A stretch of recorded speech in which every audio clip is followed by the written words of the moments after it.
comes around, the talk around the town is what happened on the weekend in the Footy. Monday nights, we're talking Footy.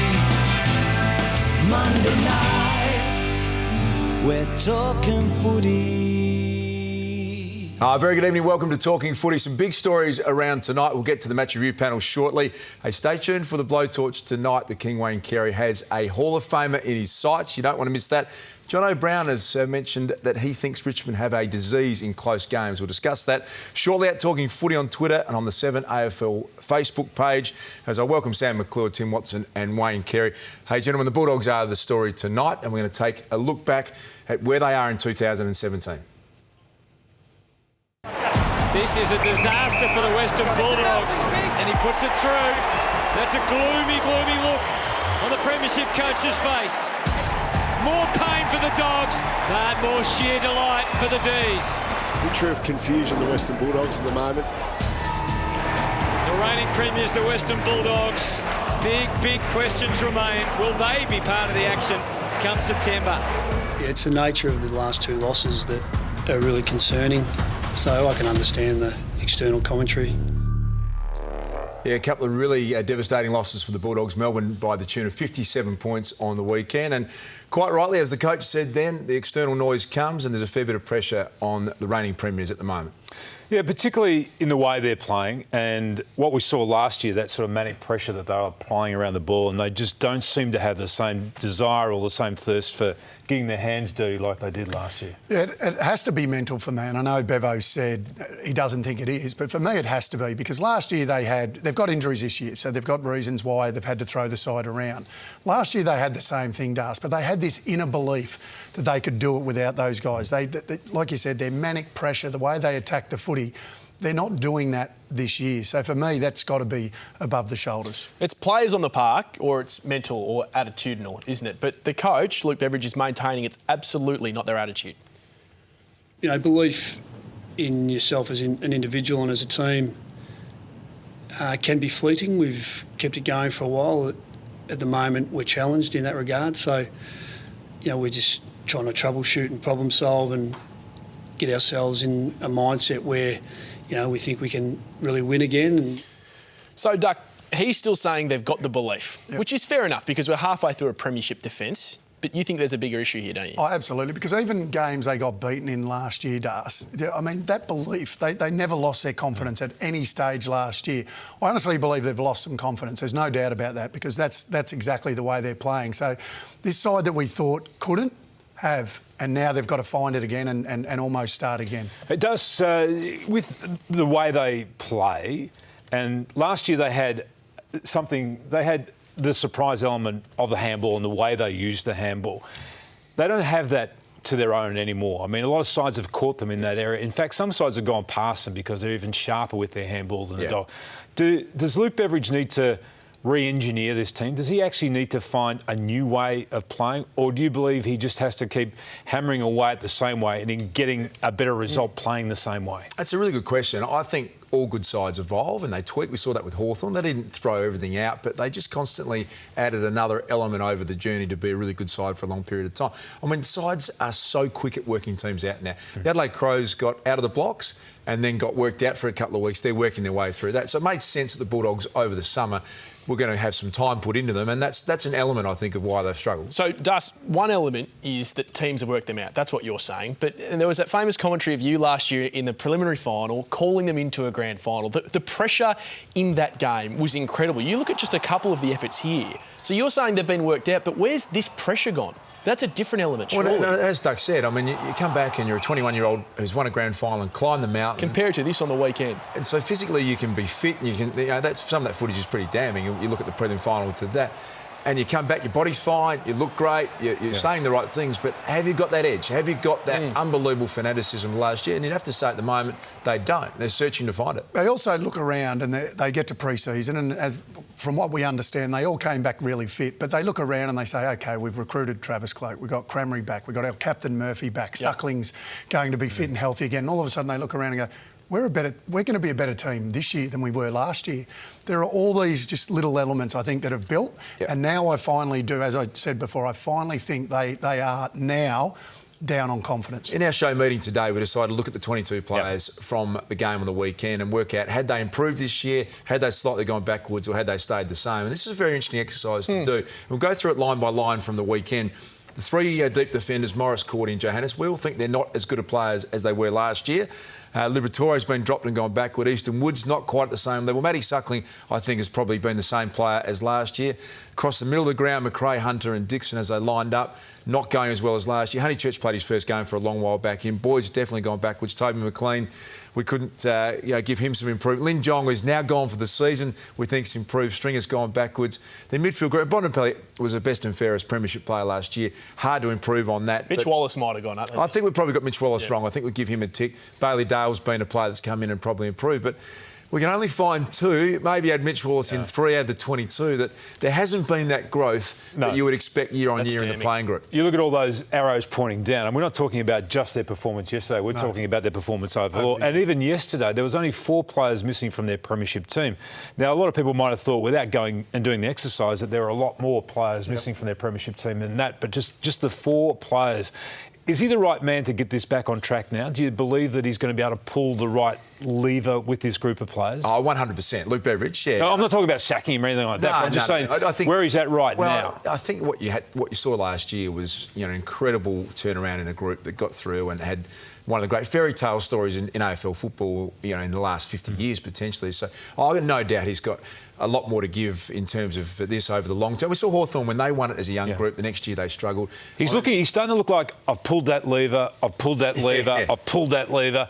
I'm not getting the reaction I want. I got it last year, but I can't get it this year. He'd be as frustrated as he's been, I'm sure, at any time in his coach, because there are a lot of reasons why they were going to improve, but he's a smart, emotionally intelligent guy. No doubt that they'll find a way. There's something I want to put to you, given your stance at the club. David Schwartz had some interesting things today to say on SEN Radio today. If you listen and you understand, and if you speak to the right people at the Bulldogs, there are players down there that aren't seeing eye to eye on a number of issues non-footy related. Now, they need to sort those out. There's other players down there accusing other players of things, whether it's goal kicking and, decision making and so forth. Those players aren't seeing eye to eye. It's not our place to broadcast what it is. But the issue that they have, if this personal issue that they've got to sort it. If it doesn't get sorted, the only way to fix it is to move one on. Suggestions there from David Schwartz that there's some infighting at play. Das, has that crossed your desk at any stage? No, it's hard not to laugh at that, to be honest with you, because you pick up the phone knowing that was said this afternoon. He makes some calls to people around, and it is laughable that is the case. There's some frustration about how they're playing, but that's what happens. You lose, you're a premiership side, and then all of a sudden people generate stories from nothing that don't exist, talk about stuff that is just factually not... So you categorically deny that there's any problem between two players at the Bulldogs? Absolutely, 100%. Have they heard this story, though? No, they laughed. Had they heard the story, though?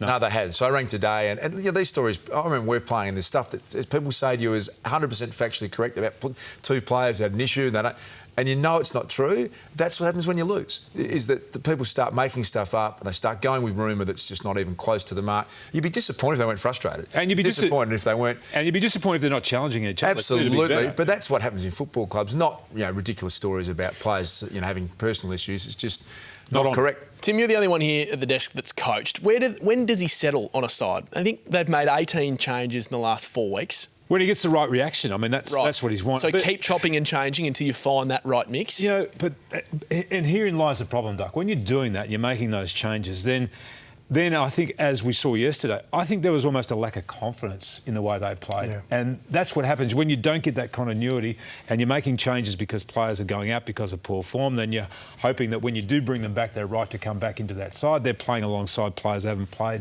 alongside for a little while, so you're trying to get that cohesiveness next. And that's when you can... On that though, we applauded him last year for Bevo's courage to act, and if players are out of form, you're out of the team. You go back... In the first final last year, Doug, I think he brought 5 players in, and some hadn't played for 6 weeks. The difference is they were playing well then.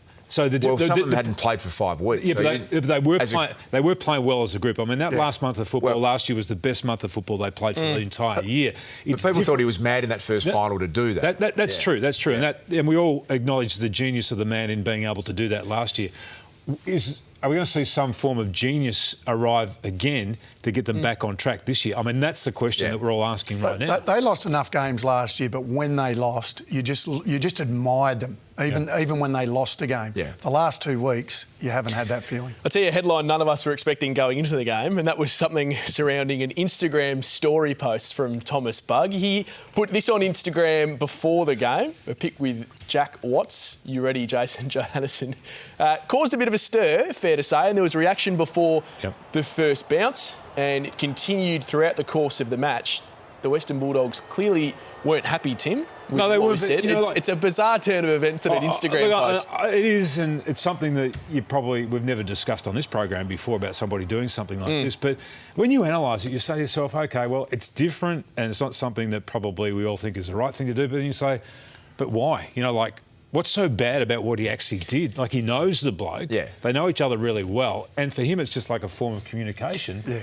And it's a bit of banter. It's a bit of banter and a bit of fun. But do you know 2 weeks ago, or when did they play Collingwood? Yeah, a couple of weeks ago. Last week, Queen's birthday. Yeah. He did the same thing on the way to the football about Taylor Adams.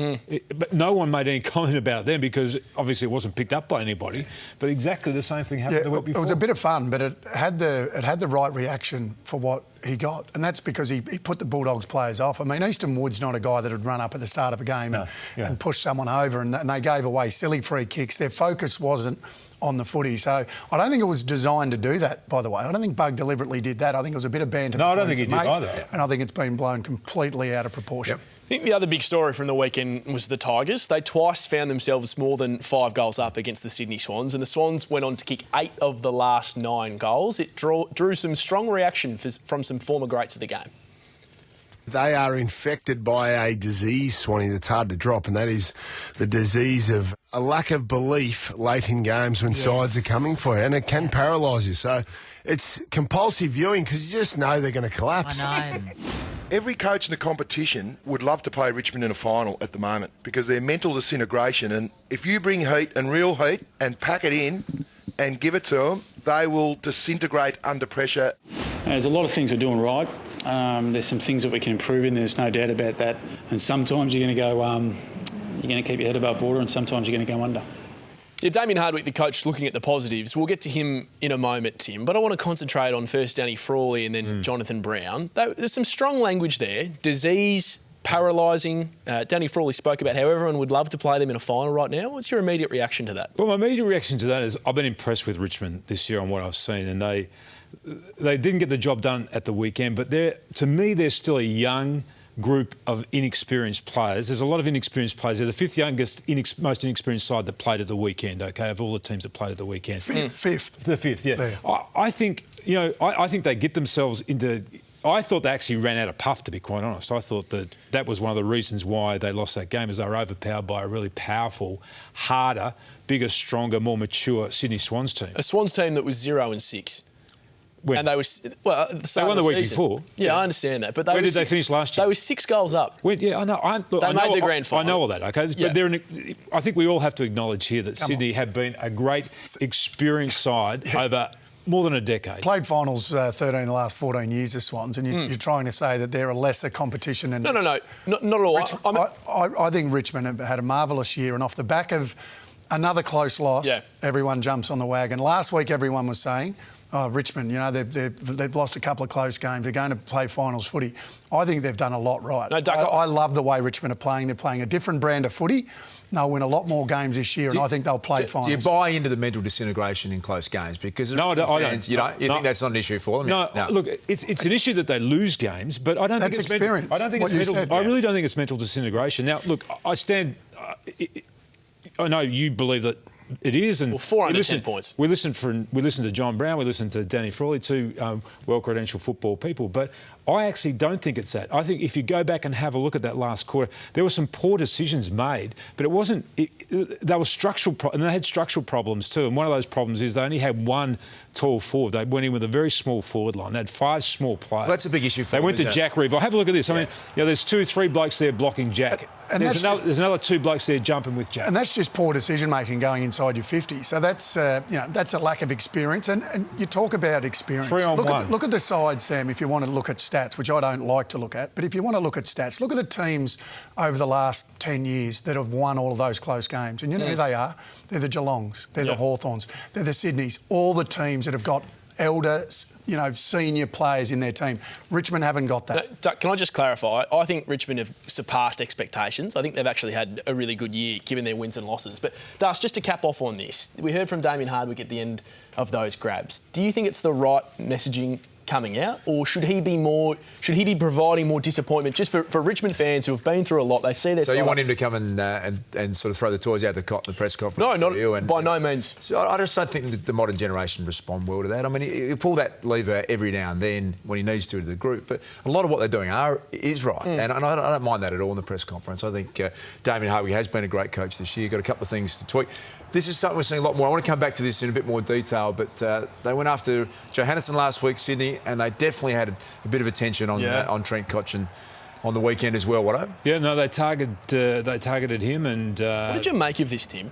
Well, it was quite clear they went after him. Yeah, no, well, they did that the week before against Jason Johannesson too, and I think it worked really well for them. And for them, and they think that, I guess, if they go after the skipper and then players start to react to that, then they come at them and they're not focused on their football. I mean, it didn't work for them early, but in the end, it was really it was more about the strength of their midfielders really started to assert themselves on that game, and they started to power away from the stoppages. And Richmond, I just thought Richmond didn't have the same level of depth within their midfield to deal with that.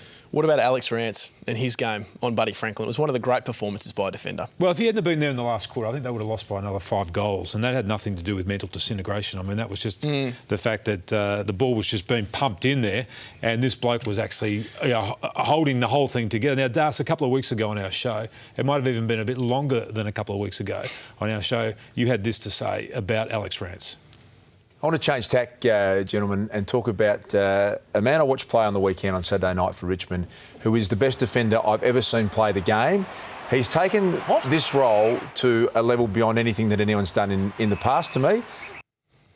Now, Das, I know you're going to stand by that comment, but it's not something that you necessarily share with Das. Oh, look, I think he's easily the best. I'm one of his biggest fans. I think he's easily the best defender in our game. I think it's a little premature to say he's the best defender of all time. I think there's been some great defenders that have had longevity. It has to be in the conversation, though, Duncan. I mean, who do you put in front of him? If he sustains... do you want me to start with Dench, Silvani, Scarlett? All better players than Rance? All better players because they had longer in the game at a high level.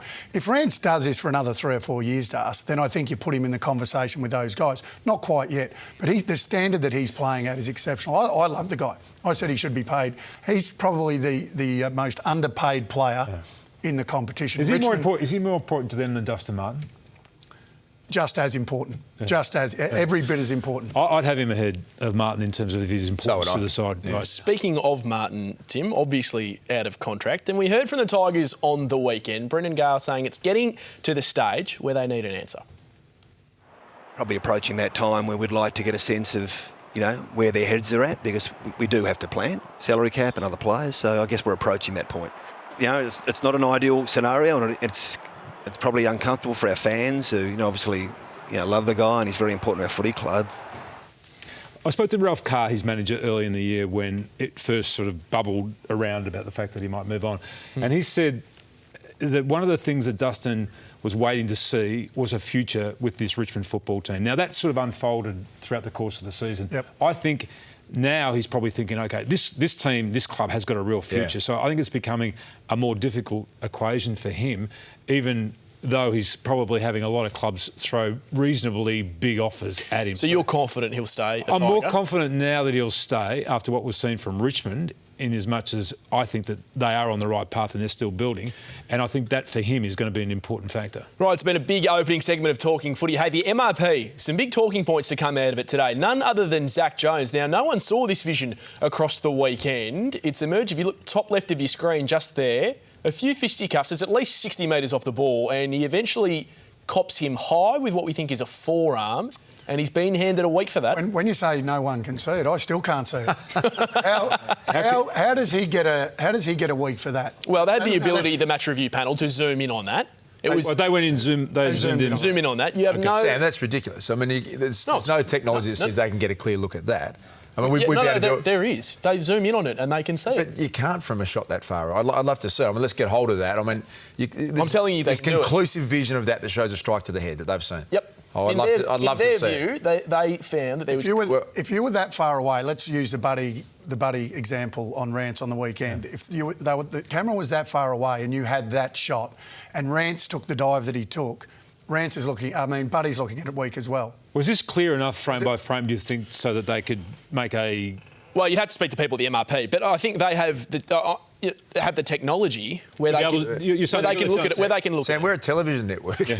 we should be able to get a clear picture than the AFL. I would have thought. But I'm not buying that at all. I mean, if they had a clear picture, they would want to release that so it would make their case even clearer. And everyone would say there's no dispute there. Okay, but if what you're saying is correct, then we are going to hear something from the Sydney Swans. Well, you should do. I mean, with that, if that's inconclusive, and look, it looks like he's struck him to the... But who knows? And if you've got clear vision, the AFL should show it. They should show it tomorrow. But the other thing is, I would think that the AFL have the ability then to go to Butler and the other Richmond players and say, OK, well, did you feel a knock and all that? I mean, they would investigate it, would they not? I assume that they would. They wouldn't just stand by that vision. There'd be other parts. I'm sure there'd be other elements. There were other elements of different cases as well, because quite a few people were given fines.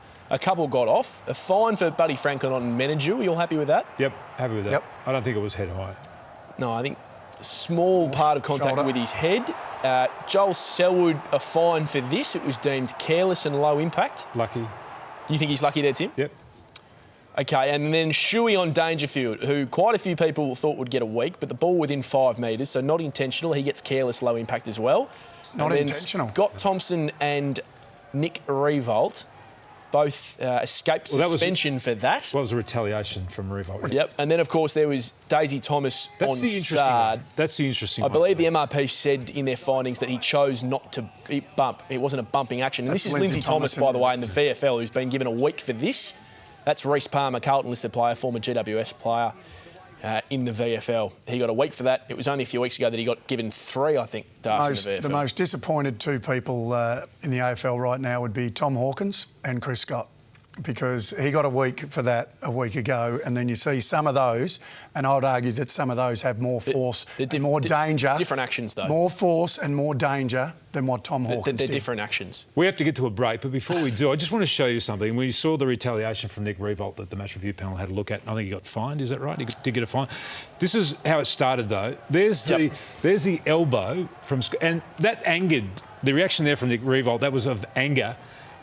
That's a cheap shot from Scott Thompson. Yeah. What do you want to see happen there, Tim? Well, I want to see him actually answer to something. I mean, I want to see him charged with something before Revolt. And I agree with you. I really think that, if the match review panel is fair income about, that's not part of our game.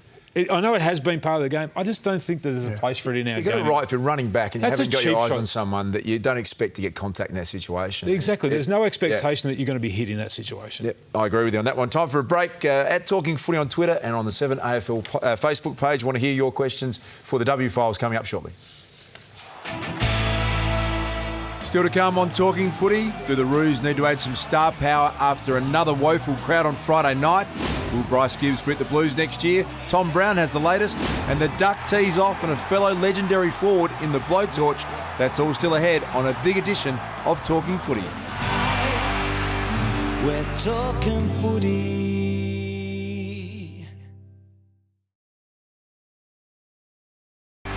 We're talking footy. Yes, welcome back to Talking Footy. Tim, Friday night footy, it had some low points. It wasn't a great game, it must be said, between North Melbourne and St Kilda. But I'll tell you what was the big talking point, the crowd. 26,000 people.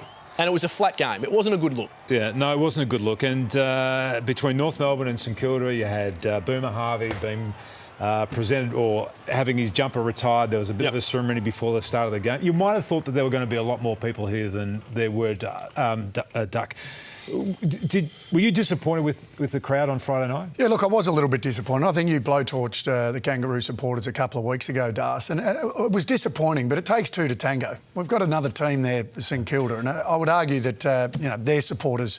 Where's your old team at right now then? Do they need a bit more star power? They are in a developing stage. That's where they're at. Yeah. And their football has been pretty good. I thought their performance on the weekend was one of their poorer performances. And I agree, the game wasn't a great spectacle. So probably... They've had two bad performances now in a row, haven't they? Really? Yes. I mean, they were competitive early in the year. They were ordinary against Richmond and then they're ordinary against St Kilda. But this just doesn't fall on the Kangaroos. I know it's their home game. But, St Kilda have got, 40, 50,000 supporters themselves, and they certainly didn't turn up. It wasn't a great look, though, for the game, Sam. Was there? No. I hate talking footy down, but it just... Not only was the crowd small, it was a flat crowd. It was a flat The atmosphere was flat. It was as flat a night as I've ever had on Friday night footy. It lacked all the zing. Even the players seemed flat. It was a strange night. We talked about this at three-quarter time, though, about where the Kangaroos were at. And you looked at their midfield and, like Cunnington and Zeeble and those guys. They have a crack. I mean, you could never, ever question the fact that they're not hard and aggressive at the ball. But then if you look at... This is staggering. These are the numbers that their midfield have been able to put up this year. The four...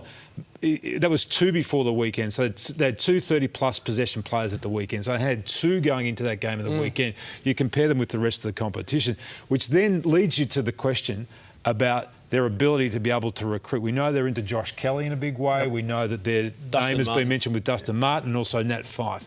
Do they really need to land one of these three big players? Oh, there's no doubt about it. There's no secret what the Kangaroos are missing. They've always, well, not always, but for a long time they've had those in-ball Swallows now in the reserves, but they've had that, hard-nosed on-baller. When Wells is gone now, Atlee's starting to get up a little bit more through the midfield, and they've got some young forwards. Who's the player that if you're a North fan on Friday night footy, you go, I'm coming... I have to watch that player.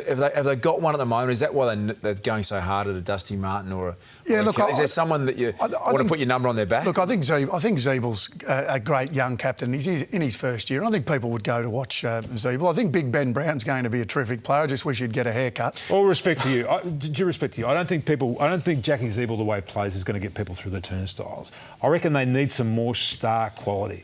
And would you go after, if you had the choice, would you go after Kelly, Martin or Fyfe in a priority? Oh, it'd be Kelly or Martin for me.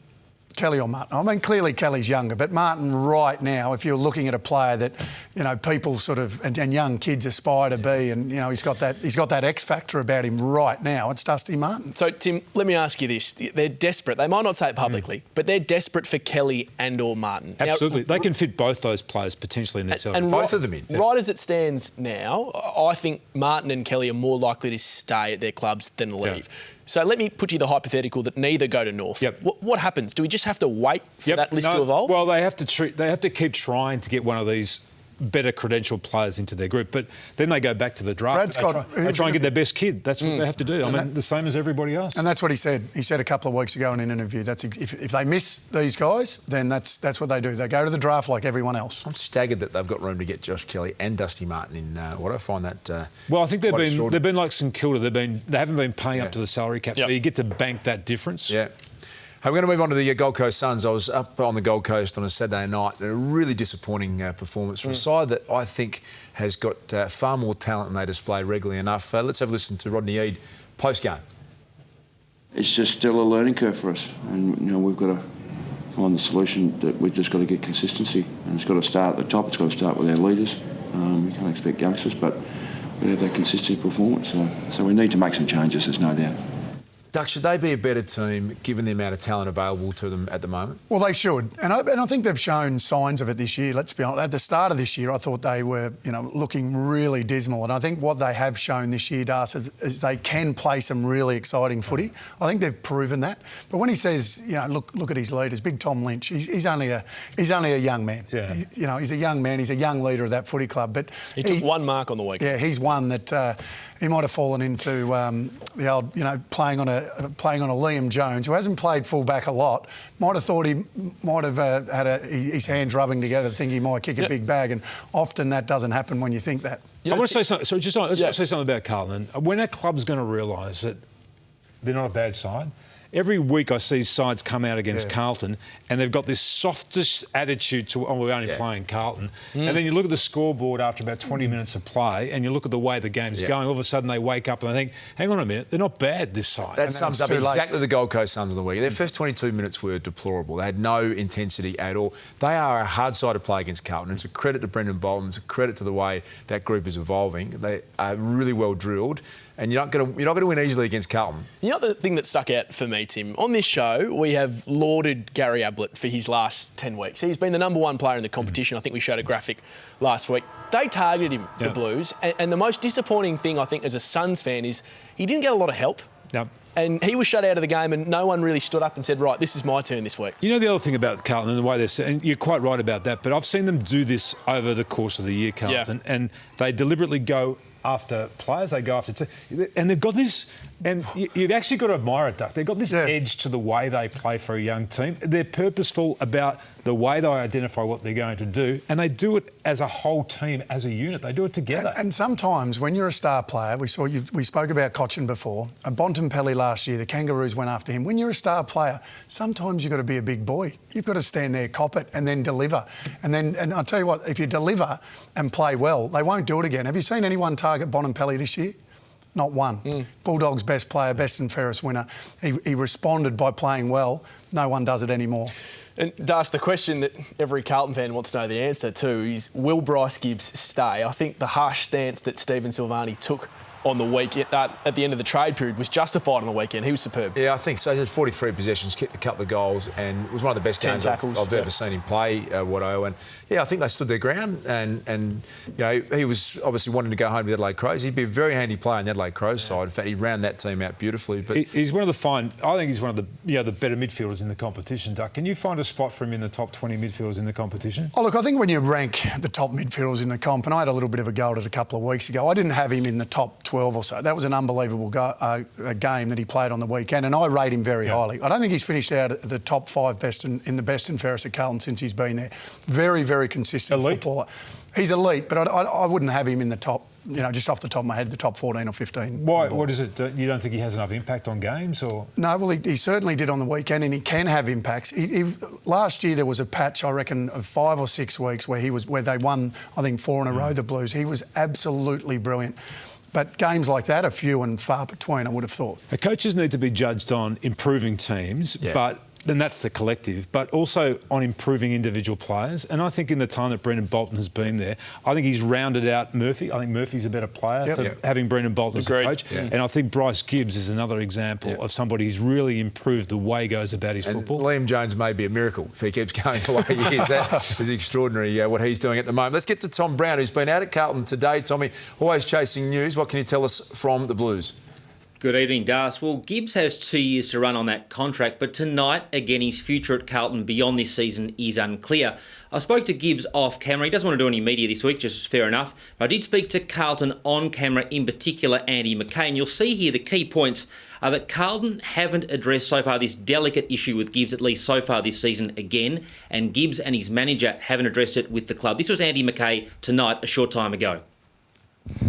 Look, Tom, I mean, everyone knows that Gibbs played a really, really good game on the weekend, and he's actually had a really good year. So we think he's happy at Carlton, so we'll just have to see what happens at the end of the year. Have you guys sought an explanation or an answer off him at this stage, or? No, not yet. We're just letting him play his footy. I mean, as you said, he's playing some really good footy, so we'll let that continue. So there's a chance that you might have to revisit the situation at the end of the year, but at the moment, it's footy. Don't know about chances. It's hypothetical. So all we know is he's playing good footy, and all we know is he's contracted till for another couple of years. Just an update. Speaking of hypotheticals, look, I think Adelaide will chase him again. Here's a hypothetical. Carlton, I believe, is definitely interested in Josh Kelly and making a big play for him. If Gibbs wants to go, those picks and that money could be crucial in securing Kelly. So a lot to play out. Yeah, thanks, Tommy. We might get you to hold fire. I believe you've got a story we'll get to you later in the show of an imminent announcement from the AFL you're going to tell us about. Great work from Tommy Brown. As always, hey, Carlton and Richmond this Sunday, just quickly, is going to be sensational. It sets up a great game on that front. 70,000 plus Sunday afternoon footy. Richmond Carlton. On a good day, for sure. Who are you tipping in that one? Haven't done my tipping just yet, but I know that I've tipped 4 winners in the last 13 games. So I'm in rare form at the moment. Hey, Arsenal in the English Premier League have tipped a winner. They've poached Darren Burgess, the fitness guru at the Port Adelaide Footy Club. Duck, he's gone. He's going to be going over to Arsenal the next couple of weeks. Now, Port Adelaide adamant that he'll still have a lot to do with the remainder of this year and will be back in the country and at all of their finals if they do play in the finals. It's a big loss for Port. They're going to be well compensated with deals they get in the future with sharing staff with Arsenal. But that's an international story, Duck. Yeah, absolutely. Well done for him. The pound's a lot stronger than our dollar, so I'm sure he'll be. He'll be very happy. But it is a big loss for Port Adelaide. Absolutely, in the middle of the year. He's a real guru in that department. We know how important that part of their football club is. So they're going to swap personnel. So we could see Arsene Wenger coaching Port Adelaide in a couple of years' time. You see Charlie Dixon being goalkeeper for Arsenal. Not quite maybe on the field or to that degree. Just off field stuff. I think sort of more behind administration the scenes. stuff. Yeah. What sort of payment do you think Darren Burgess would be getting to go and head up that part of Arsenal? He'd be on a lot. What's a lot? What's a lot? Millions. Millions the of contract pounds. would be worth millions of Australian dollars. Wow. Well done to Darren Burgess. Going, yeah, good on him. Great stuff, mate. Still ahead on Talking Footy. Is it time for the AFL to get tough on staging? And the King Wayne Carey tees off at a fellow legendary forward. But before that, Thursday night footy continues this week. And it's right here on 7. Feathers will fly in this crucial Thursday night bout at the Adelaide Oval. Tex Walker has kicked a big one. Adelaide are right in the hunt for the premiership, but old foe Hawthorn would love to throw a spanner in the Crows' works. Anything can happen here. Can Clarko's Hawks shake up this already unpredictable season? It's Adelaide versus Hawthorn on Thursday night footy, live and free on 7.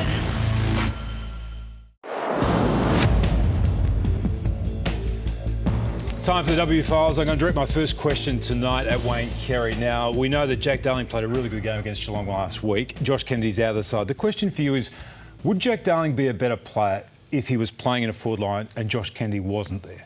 It's a good question, but Josh Kennedy is going to be there, so he has to learn to be that good player. He's not the main man up there when obviously Kennedy's in the team, and he did relish it, didn't he? And I thought that was a big tick. This little time out of Kennedy being out, this might be the making of Jack Darling, because I think he has to be a much more consistent player. We can see clearly that he's got a lot of talent, but he has to deliver on a more regular basis. Corey McKernan used to dominate when you had the occasional week off, Duck. He really relished a bit of space. A little bit more space. A little bit more space. I can see a little bit of that in Johnny in Longmire too liked a bit more space. Duck tended to clear them all out and just get in my direction. Now, I want to ask this one to you, Wodo, because I know that you study this very, very closely. Yep. Will we see 4 umpires in the future?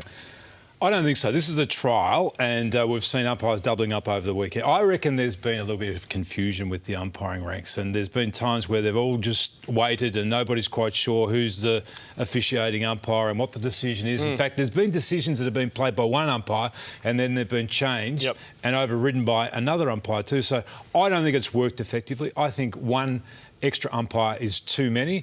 I think they'll sit down, they'll have a look at this. Our game operates in that area of grey. I think introducing a 4th person just introduces more indecision with the umpires, and I think it's a better system with 3. Yeah, I disagree. There has been a little bit of confusion, hasn't there, on the weekend, but they invariably got the decision right. Change the According system. to who, though? According to the guy that was 100 metres off the ball. Right. If you've got 4 of them, Watto, they don't have to run 20 kilometres, which is ridiculous. I understand that. They should do 2 games each, get the best umpires to do more games.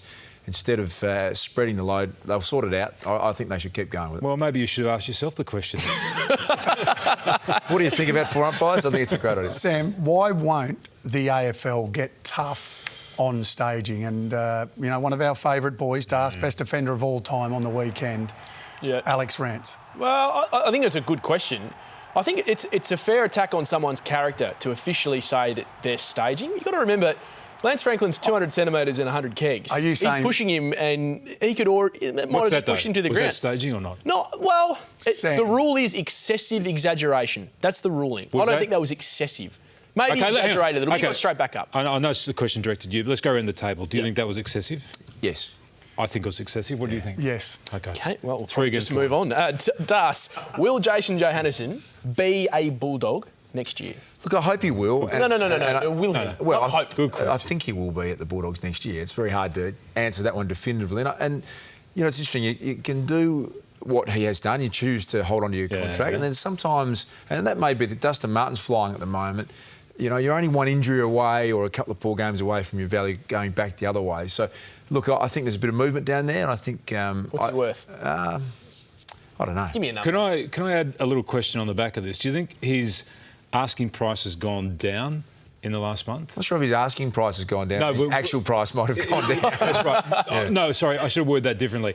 The Bulldogs' price that they're prepared to pay for him, do you think that's gone down the last couple of weeks? I think that would stay the same. I don't think they'd be taking that. But there may be a gap between that and what he initially thought he was worth. But I mean, I think you've got to be a compelling reason to change clubs. I hope Martin stays, unless it's just money that changes your life. You're talking several $100,000. If you're talking minimal amounts, I'm surprised players would go for that. Very nice, Sam. We're going to move on to the Gillette Pro Shield and Chemist Warehouse Pro Shield Defensive Player of the Week. This week, it's Jack Darling for this smother against the Cats, Duck, but mostly the recovery afterwards. You know, he's a kung fu master, Jack Darling. Yeah, he's half a ninja.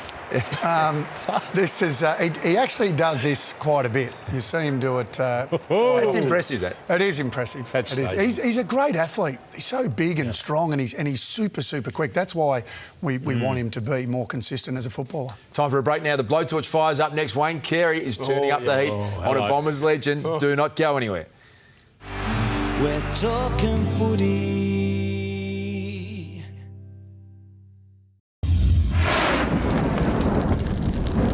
Welcome back to Talking Footy. This is a segment we call The Blowtorch, and it's over to Wayne Carey. Well, Das, I write an article for The Age. Well, I finish it on Thursday. It goes online on Thursday night, but goes obviously into the paper on Friday morning. And then I pick up the paper on Saturday morning, and the great Matthew Lloyd has pretty much copied word for word my article. Word for word? Well, just about. If you read through it, basically says the same thing. So then it got me thinking a little bit about Lloydie, and sort of got me, well, a little bit concerned, to be honest, because let's be honest, I wore number 18. Yep. And then what does Lloydie go and do? He goes and wears number 18. Then, not only that, then he came to see me about when he was going to be named captain. He then was captain of Essendon, as we know. Then I went into the media and worked on a particular footy show. Now, Matty works for that particular footy show now. So this is all getting a little bit sort of sick. I went and got a car from Mercedes-Benz Berwick. Guess what Matty Lloyd did? Went to Mercedes-Benz Berwick and got a car. And truth be told, when I was a kid, I used to throw the grass up. Oh, come on. Before I was having a shot at goal, but I grew out of that. And then, not only that, this is the most disturbing part. So, on my way during the week, this comes out on the weekend, I'm on my way to the game, I go past the hairdressers, and there's Matty Lloyd. He's gone and got the duck cut. This obsession has just gone a little bit too far, Matt. Got to stop. You've got to grow that back out and just be yourself. It's got to stop. Oh, there you go. That's extraordinary. Tonight we're going to get back out. He'll see the funny side of that. I'm sure he will. Get back out to Tommy Brown, who has got another story for us, Tommy, and an announcement you think tomorrow for the AFL. Good evening, Das. We've been waiting on the pay deal. I think there'll definitely be an announcement this week. That announcement could be as soon as tomorrow, when the AFL Commission meet interstate. Look, what you'll see once this pay deal goes through is a 20% uplift in the first year, but in particular, a lot of contracts will go through in the next sort of 4 to 8 weeks. Guys like Grundy, May, Danaher, McGrath, Zaharakis, Parrish, that'll be one impact. I'm told tonight the only two clubs that haven't automatically passed on the percentage increase to their players is West Coast and Adelaide. I'm also told the most cashed up clubs by a stretch are Carlton and St Kilda. They can bring forward their payments or chase players, which is what they'll do. That's an average over 3 years. So they've got really 3 years to get up to 100%, but it's going to be a good time to be an out-of-contract player when that goes through. Yeah, good news story, Tommy, that one has finally been bedded down, and as you said, hopefully tomorrow officially. NAB Rising Star time, it is back in 2017. More to this award than just each round's nominee. NAB has developed a recognition award presented to the junior clubs of all nominees, designed to support and reward those clubs creating future champions. Each club receives thousands of dollars, loads of training and coaching equipment. As you can see, the young Blue Star Jack Silvani is the winner this week. He played for the Greythorn Falcons in the Yarra Junior Football League. I saw him play Saturday night. He was outstanding, Duck. And a big future for that young man. Oh, yeah, he's got big shoes to fill, hasn't he? Grandfather, father, all superstars for the Carlton Footy Club, and he's just finding his way, isn't he? He's a great young man, great young player. Breakout game for him, I thought, on Saturday night on the Gold Coast. Well done to Jack Silvani. Great to see third-generation Silvani doing great stuff. After the break, Watto is back. We say that again, and we wrap up a big night here on Talking Footy. We're talking footy. Lucky here at the Bulldogs. Mitch Honeychurch, and Mitch Honeychurch is, well, he's the main one. It's that time of week again. We'll go to Friday Night Duck. He spotted a familiar face in the crowd. I've shown him a couple of times tonight, a little young Sam McClure, looks like. Say that again. Bruce liked it. Yeah, very much. And Lingy, well, he thinks that St Kilda need to do the impossible this year. If the Saints want to be playing finals, they've got to beat teams like the Saints. Say that again. And this is what this segment's all about. This is our man, Campbell Brown, in the VFL at the weekend, just mixing up his stuff. Doesn't quite close the door on them, but certainly puts a nail in the coffin. Say that again. Oh, that is so good. BT giving himself a bit of a lick as well. Billings' man split to the left. He went to the right. He went right, he went left. There you go. Spot on umpire. And Brian. Say that again. And I love this one too. Richo on Saturday night. Not quite sure who's holding the baby. The little fella, his mum or grandma there would be liking the scoreboard though. I just had to have a crack at both. Say that again. Not sure about that. Thanks to Tim Watson, Wayne Carey, Sam McClure. That's been Talking Footy. We'll catch you next Monday night.